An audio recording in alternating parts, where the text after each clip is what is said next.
নমস্কার। নীলাঞ্জন বন্দ্যোপাধ্যায়ের লেখা আজকের গল্প পাজি খরগোশ আর দুষ্টু মাকড়সা। সে ঘাস হোক, পাতা হোক, ফুল হোক, জল হোক, হাতি হোক, চিতা হোক, পাখি হোক, ঘোড়া হোক, বনে থাকার একটাই নিয়ম। বনে থাকতে হলে প্রত্যেকের দেখাশোনা করতে হবে প্রত্যেককে। না হলে তো শহরে এসে থাকতো তারা সব্বাই। এক বনে এইভাবেই ভারী খুশিতে দিন কাটতো সকলের। কিন্তু এক ছিল হাড়পাজি খরগোশ। সারা জঙ্গলে তার একমাত্র বন্ধু ছিল এক দুষ্টু মাকড়সা। একসঙ্গে মিলেমিশে থাকার সেই মিষ্টি নিয়মটা তাদের দুজনের কেউই মানত না কখনো। বরাবর তারা বনের বাকি সকলের সাহায্যই নিয়ে এসেছে নিজেদের আপদে বিপদে। বনের উপর তাদের উৎপাতের কথা বললে বিশ্বাস হয় না প্রথমে। ধীরে ধীরে সবাই বুঝতে পারে। নেওয়ার বেলা দুহাত বাড়িয়ে দিলেও ভালোবেসে কাউকে একটি কানাকড়ি পর্যন্ত দেয়নি পাজি খরগোশ আর দুষ্টু মাকড়সা। তবে এসব নিয়ে কেউ কোনো দিন রাটই করেনি তাদের নিন্দে করে। কিন্তু এরকম আর কতদিন সহ্য করা যায়? একসময় আস্তে আস্তে বনের প্রায় সকলেই কথা বলা বন্ধ করে দিল ওদের দুজনের সঙ্গে। বনের সবাই খরগোশ আর মাকড়সার সঙ্গ ত্যাগ করলেও হাতি আর গণ্ডার কিন্তু সেই আগের মতোই মেলামেশা করত তাদের সঙ্গে। এতে যে বনের পাঁচজন তাদের পাঁচ কথা শোনায়নি এমনটা নয়, তবু মনটা যে বরাবরই বড্ড নরম হাতি আর গণ্ডারের। এতদিনের বন্ধু খরগোশ আর মাকড়সাকে কড়া গলায় কথা শোনাতে একেবারেই মন চাইতো না তাদের।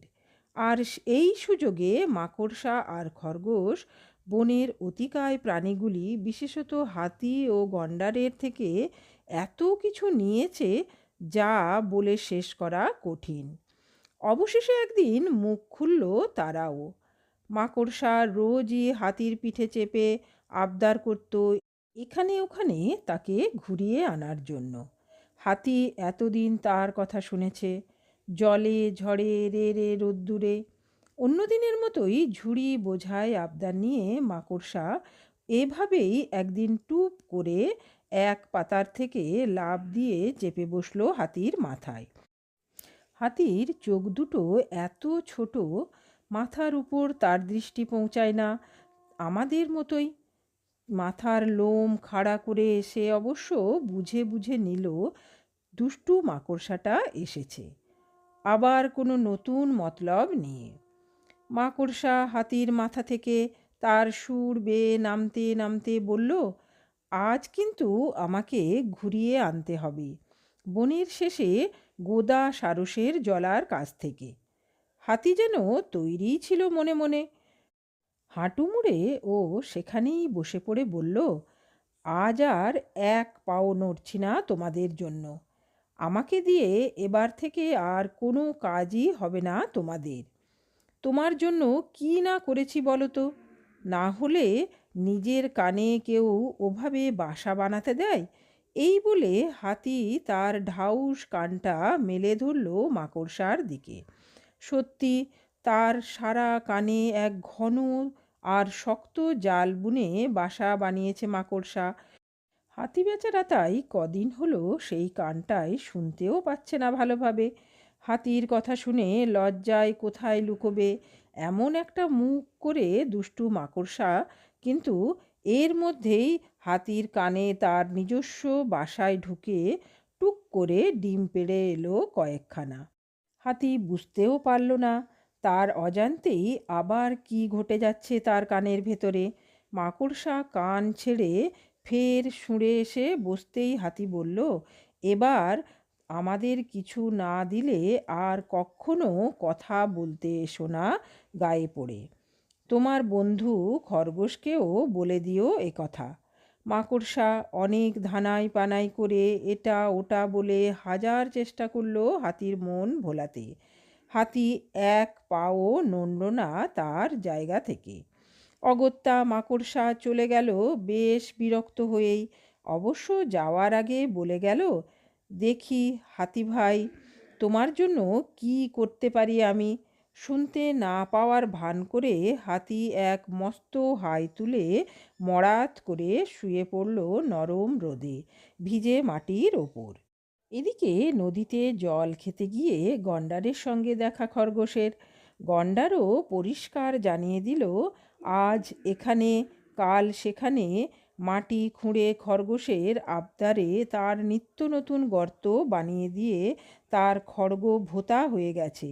অথচ আজ অবধি খরগোশ গন্ডারকে কিচ্ছু দেওয়া তো দূরের কথা, ভালোভাবে তার সঙ্গে কথাও বলেনি কখনো।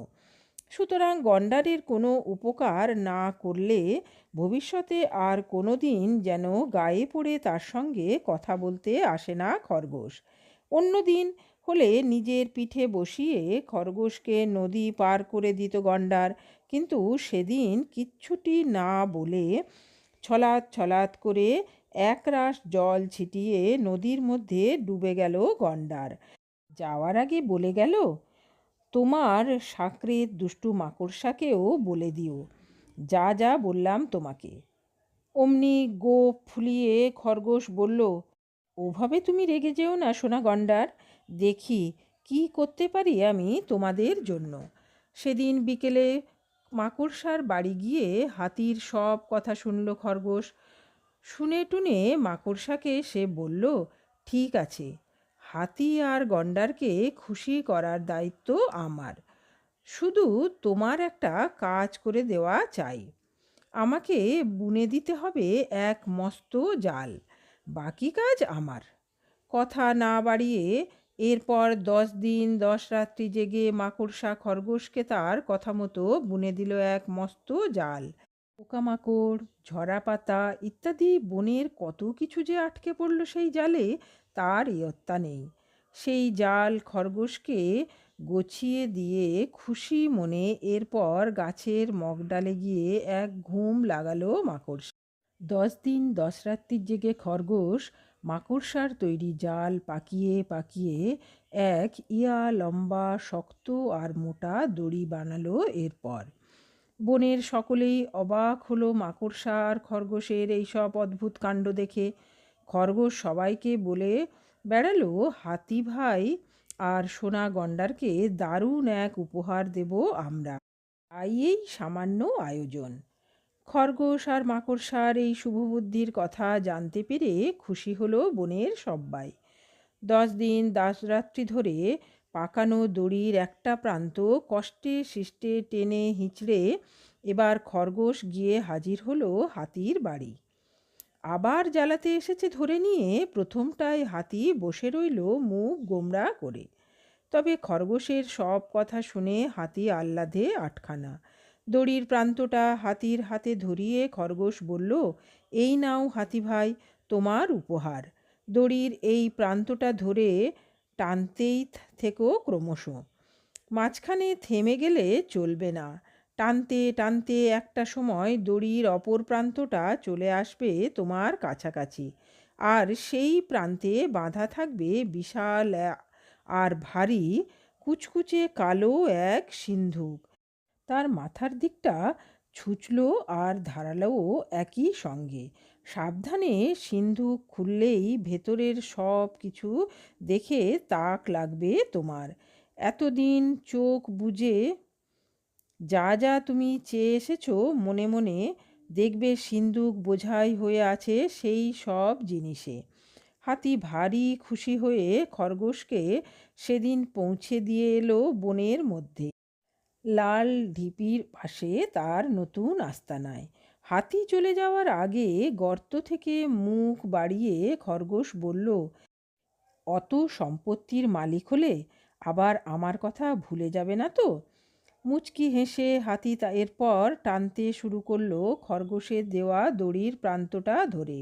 টানতে টানতে মাঠ পেরোলো, নদী পেরোলো, টানতে কতদিন যে পেরোলো তার ঠিক নেই। খরগোশ বলেছিল থামলে চলবে না, তাই একটিবারও না থেমে ঘেমে নে দড়ি টেনেই চলল হাতি। আর মনে মনে ভাবল, কখন দড়ির অপর প্রান্তে বাঁধা সিন্ধুক চলে আসবে তার একেবারে নাগালের মধ্যে। অবশেষে এক সময় হাতির দম ফুরিয়ে এলো, তবু দড়ির অন্য প্রান্তে বাঁধা সিন্ধুকের দেখা মেলে না। হাতি এক জলার ধারে এসে ভাবল, আর এগোবার মতো ক্ষমতা নেই তার। তাই সিন্ধুক পাওয়া আর ভাগ্যে নেই ধরে নিয়ে হাতি বসে পড়ল জলার ধারেই। আর খুব অবাক হয়ে তাকিয়ে দেখল দড়ির অপর প্রান্তটা ডুবে আছে সেই জলার মধ্যেই।